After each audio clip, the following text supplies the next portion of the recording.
मी doctor Anagha Kulkarni आज तुम्हाला गोदंती हरताल भस्म हे इम्युनिटी वाढवण्यासाठी घेऊ का हा लोकांचा प्रश्न आहे. कसं आहे की हरताल म्हणजे अर्सेनिक बरं का.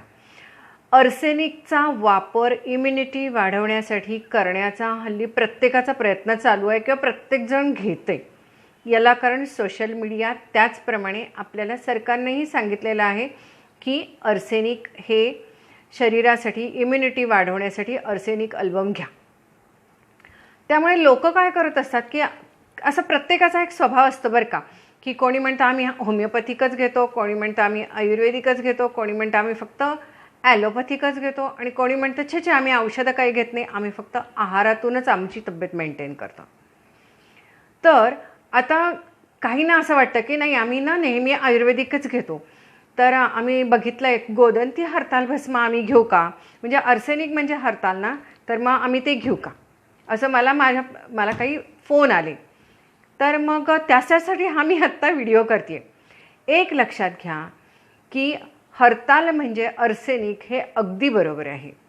अर्सेनिक विष आहे. हरताल भस्म हे डॉक्टरला विचारल्याशिवाय कधीही घ्यायचं नाही, कारण की ते जर का तुम्ही स्वतः घेतलं आणि तुम्हाला उलट्या, मळमळ, liver problem, kidney problem, heart problem, diabetes, restlessness, डोकेदुखी असं काहीही झालं तर तुम्ही कोणाला विचारणार. त्यामुळं या ज्या गोष्टी आहेत हरताल भस्म, विशेषतः भस्म जी आहेत ही मेटल्स आहेत, त्यामुळे ही जेवढी शरीराला उपयुक्त आहेत, त्याचे हे आरोग्यासाठी उपयोग आहेत, तेवढेच ते घातकसुद्धा ठरू शकतात जर त्याचा योग्य वापर झाला नाही तर.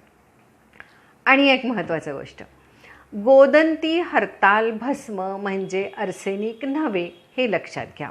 गोदंती हरताल भस्म ठीक आहे, नाव आहे, परंतु हे गोदंती भस्म आहे, हरताल भस्म नव्हे. म्हणतात त्याला गोदंती हरताल भस्म, परंतु ते हरताल नव्हे, त्याच्यामध्ये अर्सेनिक नाही आहे. आणि गोदंती भस्म जे आहे हे अनेक कंपन्यांचं मिळतं.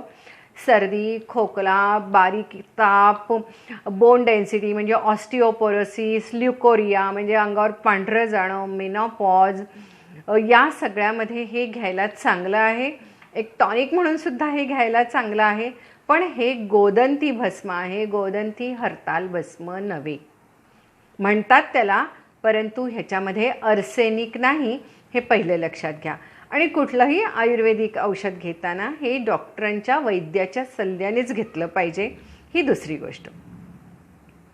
पण गोदंती भस्म हे तुम्ही नक्की घेऊ शकता, परंतु ते कसं घ्यायचं, काय घ्यायचं, ह्याला प्रत्येकाला एक पद्धत असते आणि ते मी असं यूट्यूबवरती, सोशल मीडियावरती शेअर करू शकत नाही, कारण की समोरची व्यक्ती किती वयाची आहे, त्या व्यक्तीला काही आजार आहेत का, किंवा ती व्यक्ती कोणत्या प्रदेशात राहते, हे सर्व जाणून घेणं फार महत्त्वाचं असतं. त्यामुळे भस्मांच्या विषयी जी सल्ला असतो तो कुठलाही वैद्य असा हा सोशल मीडियावर पेशंट समोर न बघता देऊ शकत नाही. पण हे अर्सेनिक नाही, हा मला तुमचा गैरसमज कमी करायचा होता. धन्यवाद.